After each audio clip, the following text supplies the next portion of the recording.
Hello everyone, स्वागत है आपका आज के इस सेशन में और मैं हूं आपका कॉमर्स वाला भैया। हाँ जी, चलिए करते हैं आज के एमसीक्यू सीरीज की शुरुआत। देखिए जी, बहुत सारे बच्चे बोल रहे हैं कि सर 100 एमसीक्यूज वाला सीरीज कब लाइएगा। अरे भाई वही तो करवा रहा हूं, है ना। 50 कल कराए थे, आज 50 हो जाएंगे 100। जी सर, देखिए 50-50 करके इसलिए करवा रहा हूँ क्योंकि टाइम आपका कम है ना। तो भाई साहब ऐसा है कि मुझे एक्सप्लेन भी तो करना होता है, तो अगर मैं बहुत ज्यादा एक्सप्लेन करूंगा तो 1 से 1.5 घंटे का हो जाएगा, जो दिक्कत वाली बात है। इसलिए 30 से 35 मिनट का लेक्चर बेस्ट है, आप उसको समझिए और फिर उसके बाद काम कर लीजिए। तो कल आज और उससे पहले भी मैं मिक्स, जो भी मैंने मिक्स वाला कराया है सब वो आपके इंपॉर्टेंट है। वैसे तो सारा क्वेश्चन इंपॉर्टेंट है, लेकिन मिक्स टाइप क्वेश्चन वो बहुत इंपॉर्टेंट है, उसको पढ़िएगा ध्यान से, है ना। तो आज भी हम लोग मिक्स टाइप करने वाले हैं, ठीक है। कल जो मैंने कराया था वो आपका सेक्शन ए और बी था सिलेबस का, आज जो कराया है वो सी और डी है। यानी कि कल जो कराया था उसमें सारा का सारा सेक्शन अकाउंटिंग और जो ऑडिटिंग वगैरह है वो सारा था, और जो है आपका बैंकिंग का था, फिर फाइनेंस का था। आज हम लोग पूरा का पूरा ऑर्गेनाइजेशन थ्योरी से मिक्स्ड क्वेश्चन करने वाले हैं और नीचे इंडस्ट्रियल रिलेशन है, ठीक है। तो ये आपका एक फॉर्म है, ए बी कल था, सी डी आज है। तो यानी कि अगर इसको 100 क्वेश्चन बना दीजिएगा तो यही आपका एग्जाम में कुछ पूछा जा सकता है, ठीक है। चलिए अब चलते हैं कहाँ, क्लास की ओर, और उसके बाद करेंगे क्वेश्चंस की शुरुआत। आइए, तो सबसे पहले क्या करना है, आपने अगर टेलीग्राम चैनल नहीं ज्वाइन किया है कॉमर्स वाला भाई एनडब्ल्यूबी, क्योंकि ये पीडीएफ में वहीं डालता हूं, तो ऑलरेडी 300 लोग जो हैं अपना पढ़ाई कर रहे हैं। बहुत कम टाइम में 300 लोगों ने इसमें शुरुआत करी है। आप भी वहां जाके ज्वाइन कर सकते हैं अगर आप चैनल पे नए हैं तो। उसके साथ साथ आपको बस करना है कि आपको सब्सक्राइब बटन दबा देना है, जिससे नोटिफिकेशन आपको मिलती रहे। और कोई भी कॉमर्स का एग्जाम हो, जैसे नेक्स्ट रेवेन्यू इंस्पेक्टर जैसे ही खत्म होगा, हम उसके ना ईएमआरएस के एग्जाम की शुरुआत करने वाले हैं। तो ईएमआरएस एग्जाम के पीजीटी कॉमर्स और अकाउंटेंट दोनों के लिए, ठीक है, तो वो आपको मिलती रहे। उसके साथ साथ कोई दिक्कत हो रही है तो आप इस नंबर पर व्हाट्सएप कर सकते हैं। चलिए, क्वेश्चन है रेवेन्यू इंस्पेक्टर का, मिक्स टाइप क्वेश्चन कर रहे हैं ना। आइए चलते हैं पहला क्वेश्चन पे। पहला क्वेश्चन क्या कह रहा है आपके स्क्रीन के ऊपर, ये रहा। आइए देखते हैं क्या कह रहा है। कह रहा है choose the correct code from the following statement, और करेक्ट और इनकरेक्ट, भाई सब सही है या गलत है ये देखना है ना।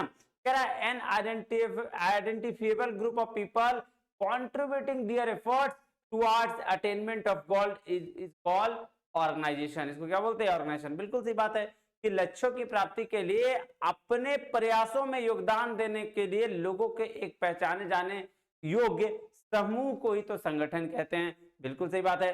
दूसरा कह रहा है स्टेटमेंट 2 के in its broadest sense organisation refers to the relationship between the various factor present in a given endeavour. मतलब अपने व्यापक अर्थ में संगठन किसी भी दिए गए प्रयास में मौजूद विभिन्न कारकों के बीच संबंध को स्थापित करता है। तो ये बात भी बिल्कुल सही है, यानी कि दोनों को दोनों स्टेटमेंट क्या हो जाएगा, दोनों का दोनों बिल्कुल सही है। थर्ड नंबर आंसर है ना, ए और 2 1 करेक्ट है।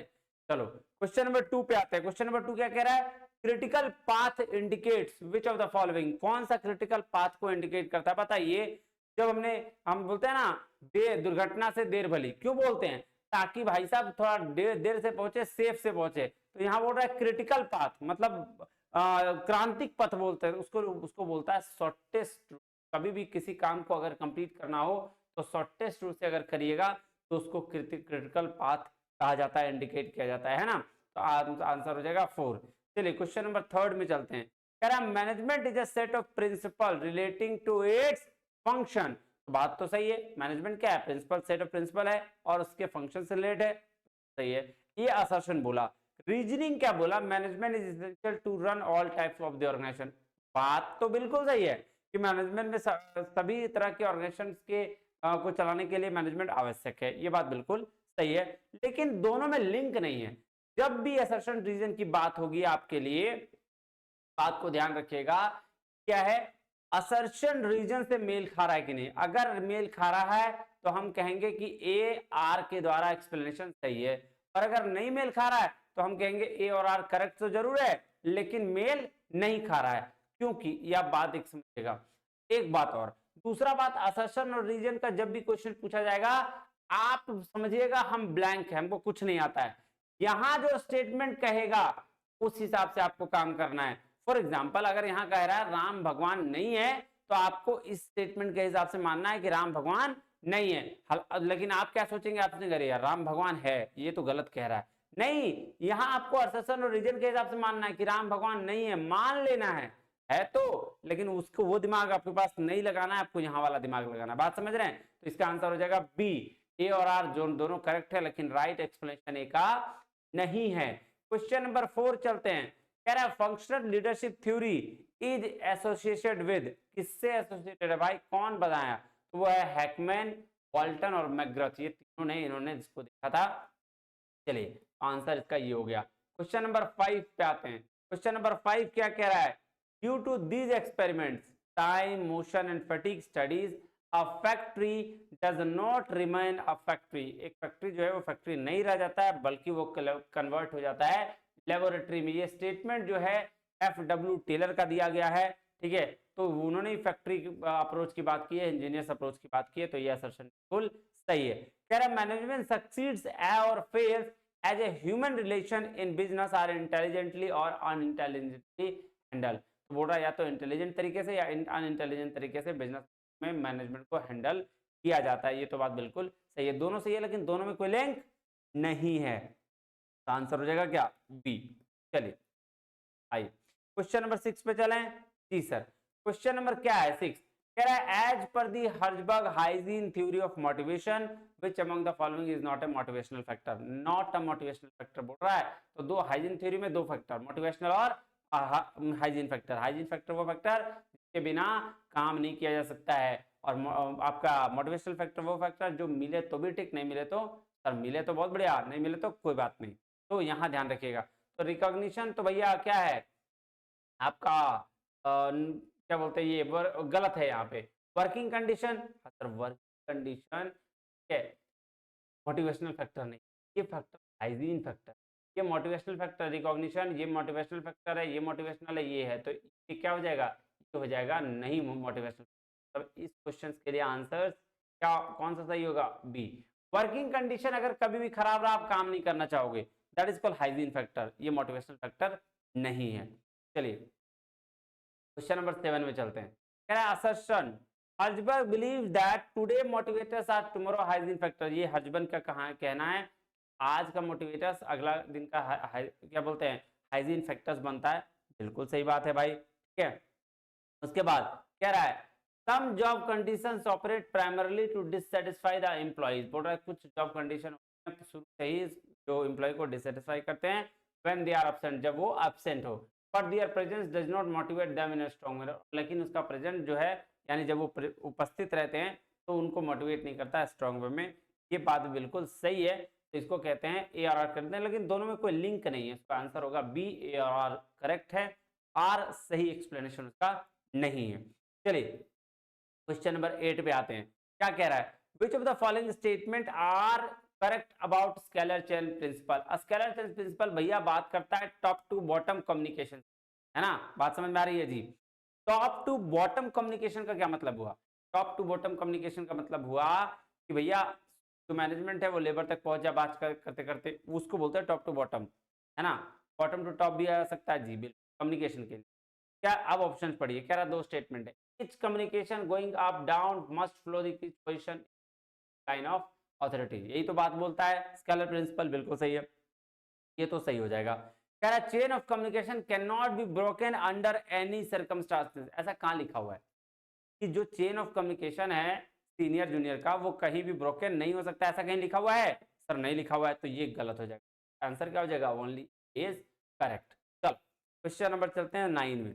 आइए क्वेश्चन नंबर 9 कह रहा है grapevine tends to be more active during periods of change, excitement, anxiety, stagnating economic conditions. पहले ग्रे पॉइंट को समझिए। ग्रे पॉइंट होता है चुगली करना, है ना? इनफॉर्मल कम्युनिकेशन की बात होती है वहां पे, है ना? तो बोलते हैं चुगली करना। जैसे जब कोई मैनेजमेंट मतलब काम कर रहा होता है ऑफिस में, लोग ऑफिस में कुछ बातें होती है तो किसी किसी को पता होती है, लेकिन जैसे ही ऑफिस से बाहर निकलते हैं सब लोग एक दूसरे से बातें करने लगते हैं, गप्पे लड़ाने लगते हैं ना जी।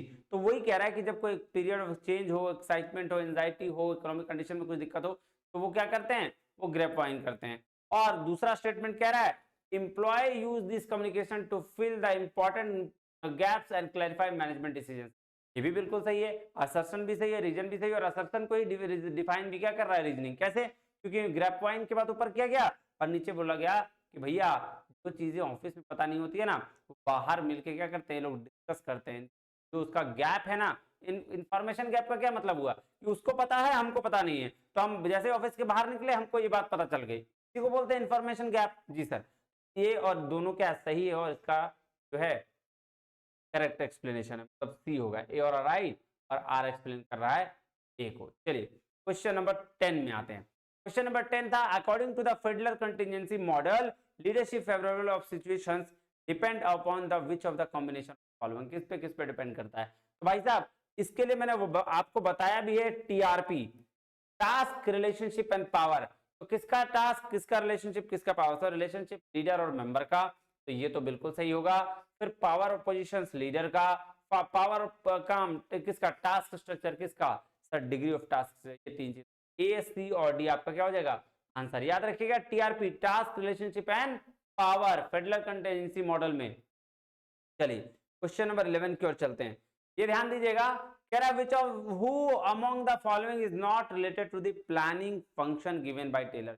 टेलर ने बात किया है फंक्शनल फोरमैनशिप की बात किया है सर, उसमें बोला है 8 लोग जो होंगे एक का वर्कर्स को क्या करेंगे, गाइड करेंगे, इसमें 4 लोग प्लानिंग के होंगे, 4 लोग प्रोडक्शन के होंगे। तो यही पूछा है कि जो प्लानिंग वाला साइड में है ना, ठीक है, not related to the planning function, कौन सा जो है प्लानिंग फंक्शन के लिए नहीं है। तो भैया रूट क्लर्क है, टाइम कॉस्ट क्लर्क है, डिसिप्लिनरियन है, लेकिन इंस्पेक्टर जो है वो जो होता है प्रोडक्शन ऑफिसर के तहत होता है, प्रोडक्शन डिपार्टमेंट में होता है। ये देखिए क्या बोल रहा है, फैक्ट्री मैनेजर में प्लानिंग है 4 और प्रोडक्शन है 4, तो रूट है, इंस्ट्रक्शन है, टाइम है और डिसिप्लिनर है। लेकिन जो इंस्पेक्टर है वो यहाँ है, कहाँ है, प्रोडक्शन है, कौन सा प्लानिंग में नहीं है, तो इंस्पेक्टर जो है प्लानिंग में। चलिए क्वेश्चन नंबर 12 की ओर चलते हैं। कह रहा है the classical organisation theory treats organisation as, भाई साहब क्लासिकल थ्योरी जो है ना वो क्लोज सिस्टम की बात करता है, क्योंकि अगर न्यू क्लासिकल और मॉडर्न आने का मतलब है कि वो पुराना अप्रोच था, क्लोज था, बहुत ज्यादा खुला प्रणाली नहीं था, इस वजह से उसको आगे बंद किया गया और नई प्रणाली आते चली।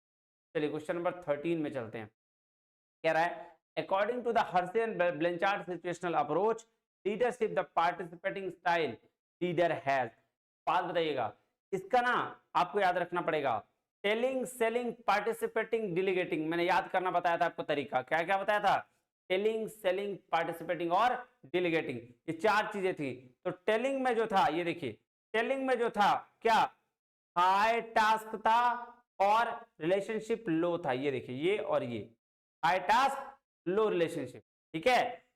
सेलिंग में जो था हाई, ये क्या है सर, ये टास्क जो है क्या है, हाई है ना, और ये क्या है, सॉरी सॉरी सॉरी सॉरी लो है, लो, ये क्या है, ये भी हाई और ये भी हाई, सेलिंग में दोनों हाई है, हाई हाई, ठीक है।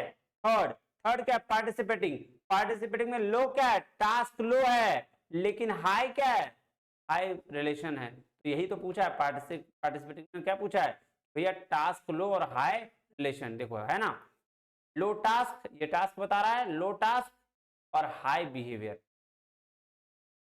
फिर क्या है, हाई है, बात कर रहा है, तो इसको ध्यान में रखिए। चलिए क्वेश्चन नंबर 14 में कह रहा है matrix organisation structure is essentially a violation of the principle of, my matrix में क्या कौन कौन होता है सर, एक प्रोजेक्ट होता है ना, और दूसरा फंक्शनल होता है। अब यहाँ 2 तरीके के मैनेजर होंगे जो एक एम्प्लॉय को कमांड दे रहे होंगे, तो भैया यहाँ पे किसकी बात कर रहा है, किसका वायलेशन, यूनिटी ऑफ कमांड का, क्योंकि वहाँ बोलता है कि एक आदमी को एक बार में एक आदमी कमांड दे सकता है, बिल्कुल सही है। तो 14 का ए। चलिए क्वेश्चन नंबर 15 में आते हैं। कह रहा है MBO is an effective way of planning and organising the work. Management by objective क्या है, इफेक्टिव वे ऑफ प्लानिंग और ऑर्गेनाइजिंग, और काम को ऑर्गेनाइज करने का तरीका है, बिल्कुल सही बात बोला है। रीजन क्या है, employ participate in setting objective, 100% management by objective में काम ही है कि भाई सबको मिलकर डिसीजन, ए और आर क्या है, दोनों का दोनों ट्रू है। चलिए क्वेश्चन नंबर 16 में चलते हैं। Delegation of authority makes the size of organisation, भैया क्या, जब अथॉरिटी, जब मेरे पास पावर है तभी, और जब मेरे पास काम है तभी तो हम काम को डिलीवर करेंगे ना, या काम को डेलीगेट करेंगे, मतलब बांट देंगे, ठीक है। तो काम को बांटेंगे जब, कब, जब लार्जर ऑर्गेनाइजेशन हो, बड़ी ऑर्गेनाइजेशन काहे के लिए बांटेंगे, है ना, आप खुद ही कर लेंगे। चलिए उसके बाद है managerial grids suggest the following as best leader behaviour. Best leader behaviour कब सजेस्ट करता है? याद करो, ये ब्लैक और मोंटो मॉडल है ना, ब्लैक मोंटो, जिसमें प्रोडक्शन और पीपल की बात की गई। प्रोडक्शन और पीपल का रिलेशन कैसा होगा? तो जब बेस्ट लीडर की बात हो तो दोनों का कंसर्न हाई होना चाहिए, प्रोडक्शन का भी और पीपल का भी। आइए यहाँ देखिए, है ना, ब्लैक मोंटो मैनेजरियल ग्रिड। अब देखो, जब दोनों हाई था, ये नौ दोनों नंबर है तो हाई होगा, दोनों का दोनों क्या होगा? टीम मैनेजमेंट की बात होगी। ठीक है, तो ये बात ध्यान रखिए। क्वेश्चन नंबर 18 में चलते हैं। क्वेश्चन नंबर 18 क्या कह रहा है? The span of management at the upper level is generally narrow while eight the lower level is span is wide. बिल्कुल सही बात है। ऊपर के जो बंदे होते हैं वो आपको क्या करते हैं? गाइड करने के लिए होते हैं, लेकिन जो नीचे लेवल होते हैं काम करते हैं तो बहुत सारे लोग होते हैं, डिसीजन देने वाला एक ही होता है। बात समझ में आ रही है कि नहीं आ रही है? आ रही है। पहला तो सही। दूसरा रीजन देखिए, रीजन कह रहा है the task allocated to the subordinate at the lower level of management are more specific. बात सही है। नीचे लेवल को जो काम दिया जाता है सबऑर्डिनेट को, वो काम बहुत ही होता है कि भैया ये काम करना है, एंड प्रिसाइज भी होता है। दस मेकिंग सुपरविजन, नजर रखना बहुत इजी है और क्या है? सिंपल है। बात सही है। तो दोनों का दोनों सही स्टेटमेंट है। चलो आगे क्वेश्चन नंबर 19 चलते हैं। कह रहा which of the following is not true about the matrix organisation. Matrix organisation के बारे में क्या ट्रू नहीं है? तो वही दोनों, प्रोजेक्ट और फंक्शनल। आइए, परमानेंट होता है मैट्रिक्स में, बिल्कुल फंक्शनल वाले होते हैं। प्रोजेक्ट मैनेजर डिस्ट्रीब्यूट क्या करते हैं? ऑथोरिटी डिस्ट्रीब्यूट करते हैं, बिल्कुल सही है। There is slow information process, नहीं भाई साहब, स्लो इन्फॉर्मेशन नहीं सर, जितना फास्ट से फास्ट हो सकता है, क्योंकि भैया नितिन गडकरी अगर रोड बनाएंगे तो वो तो फंक्शनल वाले डिपार्टमेंट वाले हो जाएंगे, और प्रोजेक्ट वाला जो लिया होगा प्रोजेक्ट वो हो जाएगा। अगर इन पे इंफॉर्मेशन स्लो होगा तब तो रोड बनते रह गया, है ना। ये बात ध्यान रखना। चलिए आंसर सी। चलिए क्वेश्चन नंबर 20 में चलते हैं। क्या कह रहा है क्वेश्चन? कह रहा है who has modified the Maslow hierarchical level of needs and developed ERG model. भैया मास्लो हायरार्किकल नीड और नया थ्योरी कौन बनाया ईआरजी? ग्रोथ की बात करने की सर, क्लेटन अल्डफर अर्ज ने, है ना। ये लो नाम आ गया। Question number 21। क्वेश्चन नंबर 21 बोला मैकलेंड्स का जो थ्योरी है वो क्या, कौन सा थ्योरी जो है इसमें मोटिवेशन नीड का जरूरत नहीं है? तो पा याद है ना, power, need for achievement, need for affiliation, पा थ्योरी, ए पा थ्योरी को बोलते हैं क्या? तो ये आंसर नहीं है, यानी कि not motivating need security, security में नहीं है की थ्योरी। तो आइए आंसर हो जाएगा बी, होगा बी। चलो क्वेश्चन नंबर 22 क्या कह रहा है? Which of the following is not a principle of management according to Henri Fayol. भैया हेनरी फयोल के हिसाब से सबऑर्डिनेशन टू इंडिविजुअल है, एस्पिरिट डी कॉर्प्स भी है, यूनिटी ऑफ मैनेजर्स ये कुछ नहीं है। तो आंसर यही होगा बी, नॉट प्रिंसिपल पूछा ना, तो यही, ये कोई प्रिंसिपल नहीं है। आंसर सी, सॉरी बी बोल। चलिए क्वेश्चन नंबर 23 में चलते हैं। कह रहा while establishing the relation between Maslow and Herzberg theory. जब मास्लो और हर्जबर्ग थ्योरी की बात आ जाए तो which need hierarchy will fall under the hygiene factor. तो हाइजीन फैक्टर होता है इंपॉर्टेंट फैक्टर, जिसके बिना काम नहीं चल सकता है ना। तो जिसके बिना काम नहीं चल सकता है तो वो भैया है फिजियोलॉजिकल नीड्स, खाना, रोटी, कपड़ा, मकान, सेफ्टी और सोशल। अगर नहीं हो तो इसके बिना काम आदमी का नहीं चल सकता है। बाकी सेल्फ स्टीम और सेल्फ एक्सप्लोरेशन तो बेसिक चीज है, मतलब बेसिक नहीं, सबसे हाईएस्ट मोटिवेशन है। हाँ BMW लास्ट वाला है तो उसको वो जरूरी उतना नहीं है, हाइजीन फैक्टर सही होना चाहिए। चलिए क्वेश्चन नंबर 24 में चलते हैं। What type of organisational structure is characterised by a clear hierarchy, centralised decision making and well defined roles. Functional structure, क्योंकि फंक्शन के हिसाब से काम बांट दिया, हायरार्की के साथ बांट दिया, जिसको बोलते हैं फंक्शनल स्ट्रक्चर। चलिए क्वेश्चन नंबर आते हैं 25 पे। which type of the organizational structure do employee report both functional manager को भी और प्रोजेक्ट मैनेजर को भी? ठीक है, दोनों को रिपोर्ट करते हैं। इसको क्या कहा जाता है सर? दोनों का जहां बात आ गया तो मैट्रिक्स के अलावा थोड़ी ना कुछ होगा, प्रोजेक्ट और फंक्शन। चलिए क्वेश्चन नंबर 26 में चलते हैं। कह रहा है which of the following industrial relation approach believe in state intervention via legislation and creation of the industrial tribunals as supporting management interest rather than ensuring a balance between competing rather than। ध्यान दीजिएगा, अगर अगर सिर्फ बोलता रहा ये rather than छोड़कर बोलता बैलेंस करना है तो हो जाता मार्क्सिस्ट, ये प्लूरिस्ट अप्रोच, लेकिन चूंकि रादर देन बोल दिया तो इसीलिए ये क्या हो जाएगा, मार्क्सिस्ट अप्रोच, मार्क्सवादी लेनिनवादी, है ना। चलो चलिए third, what is the term coined system of communication and consultation either formal हो या इनफॉर्मल हो, by which workers of an organisation are kept informed and when required about the affairs of the undertaking through which they express their opinion contribute कर। अरे भाई साहब लंबा चौड़ा बोल दिया, इसका मिला जुला कह रहा है कि कोई एक नाम बताओ उस टर्म का जब हम काम करें, ठीक है, तो मैनेजमेंट वाला भी आके वर्कर से पूछ ले, उसको बोलते हैं वर्कर्स पार्टिसिपेशन इन मैनेजमेंट। क्या बोलते हैं, workers participation in management. Question 28 में आइए। अब देखिए क्वेश्चन नंबर 28 जो है ना वो आपको कंफ्यूज करने वाला है। बोला फैक्ट्रीज एक्ट 1948 में क्या प्रोवाइड नहीं किया जा सकता भैया, में थर्ड नंबर। ये ऐसा क्वेश्चन आके डरना नहीं है, आ रहा है ठीक है, नहीं आ रहा है जय श्री राम, टेंशन नहीं लेना है। एक दो क्वेश्चन ऐसा डराएगा आपको। द सर्टिफिकेट फिटनेस ग्रांटेड और renewal remains valid for the, ये वाला बात जो है वो गलत है, यानी सर सही होगा। चलिए, who give the system approach to industrial relation, भाई साहब जॉन डबलर, तो जॉन डनलप, यही दिया है इन्होंने सिस्टम, ठीक है। चलिए आइए, in which the following types of collective bargaining one party gains at the expense of other, थोड़ा एक पार्टी गेन हो दूसरा लॉस में हो उसको क्या बोलते हैं, उसको बोलते हैं डिस्ट्रीब्यूटिव बार्गेनिंग। इंटीग्रेटिव में नाइदर अ पार्टी लॉस में रहता है ना। चलिए आइए, question number 31, which of the following dispute settle cannot binding decision, भाई साहब कोई कौन जो है बाइंड नहीं कर सकता डिसीजन, बोलते हैं कंसिलेटर। कंसिलेटर क्या होता है ना, समाधान करता होता है, वो समाधान लेके आता है लेकिन मध्यस्थता और निर्णायक का भूमिका नहीं निभा सकता। क्या तो आंसर होगा कंसिलेटर।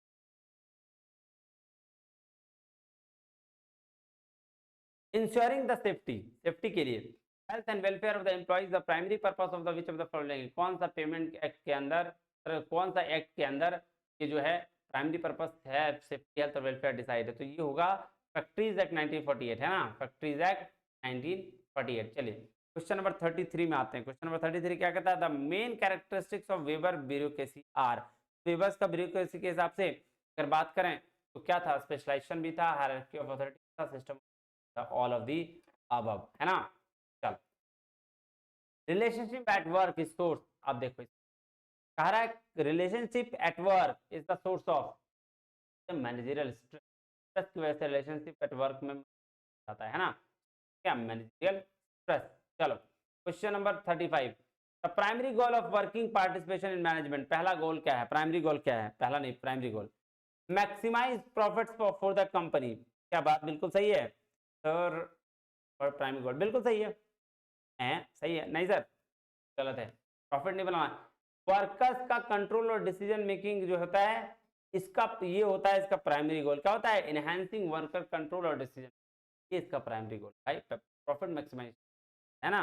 चलो question number 36, which of the following is not a common form of worker participation in management, तो आउटसोर्सिंग नहीं होना चाहिए, एम्प्लॉय कलेक्टिव बार्गेनिंग है फॉर्म, एम्प्लॉय ओनरशिप है, एम्प्लॉय स्टॉक ऑप्शन है, ये कलेक्टिव जो आउटसोर्सिंग है ना वो डिफरेंट अलग चीज है, ये नहीं होना। तो question number 37, which level of participation typically involves the employee in day to day decision making and problem solving, भैया इसके लिए इंफॉर्मेटिव पार्टिसिपेशन है ना, तो day to day decision making और प्रॉब्लम सॉल्विंग में वर्कर्स को साथ लेते हैं, क्या बोलते हैं इसको, इंफॉर्मेटिव पार्टिसिपेशन। चलो क्वेश्चन नंबर 38 कह रहा है find out the approach which does not include the industrial relation, भाई जब कौन सा नहीं होगा बताओ, सर फिजियोलॉजिकल कोई अप्रोच, रिलेशन तो जरूर है, सोशियोलॉजिकल है, साइकोलॉजिकल है, लेकिन अप्रोच। चलिए question number 39, which of the following is not a field of industrial relation, कौन सा फील्ड इंडस्ट्रियल रिलेशन का नहीं है, I study of workers their trade union है बिल्कुल, study of consumers and their association कोई मतलब नहीं है, इंडस्ट्रियल रिलेशन क्या मतलब है, कंज्यूमर को और उससे कोई मतलब नहीं है, तो answer B. Question number 40, a joint consultative board of industry and labour was set up in 1951 with the initiative of, भाई साहब ये गुलजारी लाल नंदा थे समय, उसके ये में हेयर में किया गया था जेसी ज्वाइंट कंसल्टेटिव, है ना। चलिए उसके बाद 41 कह रहा है which of the following combination is taking as a bipartism, भाई साहब ये क्या है, ये बाईपार्टिज्म का मतलब होता है लेबर और मैनेजमेंट, क्या होता है लेबर और मैनेजमेंट का, चलिए next, which of the following is not a subject matter of industrial relations? कौन सा सब्जेक्ट मैटर नहीं है? क्या ट्रेड यूनियन कलेक्टिव बार्गेनिंग होना चाहिए, स्ट्राइक लॉकआउट होना चाहिए, अनफेयर लेबर प्रैक्टिस, एम्प्लॉय, हाँ ये एम्प्लॉय कंपनसेशन एंड वेलफेयर, ये इसका पार्ट नहीं है कि आपका इंडस्ट्रियल रिलेशन का पार्ट नहीं है ना, ये तो एचआरएम का पार्ट है, ह्यूमन रिलेशन मैनेजमेंट का पार्ट है। चलिए majority of industrial dispute are settled by which of the following method in India? अरे देखो मेजोरिटी ऑफ जो डिस्प्यूट है ना वो कंसलेशन से, आर्बिट्रेसी और आने का जरूरत, लोग लोग समझौता करके मान जाते हैं, है ना, क्योंकि कानून के द्वारा समझौता होता है ना, तो मान जाते हैं। चलो कह रहा है which of the following theories of wages propounded by Karl Marx? Karl Marx ने सरप्लस थ्योरी दी थी, और सरप्लस थ्योरी में उन्होंने बोला भैया जो वर्कर्स है ना उसको वेजेस उतना ही दिया जाना चाहिए जितना वो कर सके, बहुत ज्यादा वेजेस नहीं दिया जाना चाहिए, जो एक्स्ट्रा काम होता है वो सब ऑनर करते हैं, और इसके सरप्लस जितना भी होगा सब ऑनर के पास जाएगा। देखो क्या कह रहा है, कह रहा है surplus goes to the owner and workers treated as article, workers को आर्टिकल की तरह ट्रीट करो, कि जब हम परचेज करते हैं तो पे करते हैं, वैसे ही उसको भी हम परचेज कर रहे हैं, काम करेगा उसको पे कर देंगे, बात खत्म, ऐसा ही बोला है सरप्लस वैल्यू। चलो क्वेश्चन नंबर 45, क्वेश्चन नंबर 45 क्या कह रहा है, ध्यान दीजिएगा, कह रहा है कि which theory perspective in industrial relation emphasize the importance of interpersonal relationship workplace? कौन है इंडस्ट्रियल रिलेशन करता है इंटरपर्सनल रिलेशनशिप के लिए? भैया इंटरपर्सनल रिलेशनशिप की अगर बात करें तो ह्यूमन रिलेशन का पर्सपेक्टिव है, बात करता है। चलिए क्वेश्चन नंबर चलते हैं, what is the role of social workers in collective bargaining process? Social worker का रोल क्या है कलेक्टिव बार्गेनिंग प्रोसेस? तो रिप्रेजेंट करना एम्प्लॉयर्स इंटरेस्ट को? नहीं, बिल्कुल नहीं। उसके बाद एडवोकेटिंग फॉर, हाँ ये काम है इसका कि फेयर वेजेज और वर्किंग कंडीशंस को लेकर कलेक्टिव बार्गेनिंग हम करते हैं सोशल। चलो क्वेश्चन नंबर 40 लीजिए, इति प्रथमो अध्याय समाप्त है ना, ये था बेस्ट क्वेश्चन आपके, उम्मीद है आपको समझ में आएंगे। ठीक है, मैं आपको ये क्वेश्चन डाल दूंगा, है ना, जल्दी, जैसे ही कल डाल दूंगा, ठीक है, कल आपको ये क्वेश्चन जाएंगे, ठीक है, ठीक है जी। चलिए तो फिर मिलते हैं अगले वीडियो में कल और परसों, आई थिंक ये आ जाएगा, आज हो गया 25, 2 दिन और आपका एमसीक्यू लगाते हैं, लास्ट दिन में आपको एक जबरदस्त स्ट्रैटेजी बताएंगे, इसके तहत आपको पता चलेगा कि भैया एग्जाम में फोड़ना कैसे, है ना। चलो फिर मिलते हैं उस दिन, मतलब आई मीन कल। बहुत बहुत धन्यवाद, वेरी मच, जय हिंद।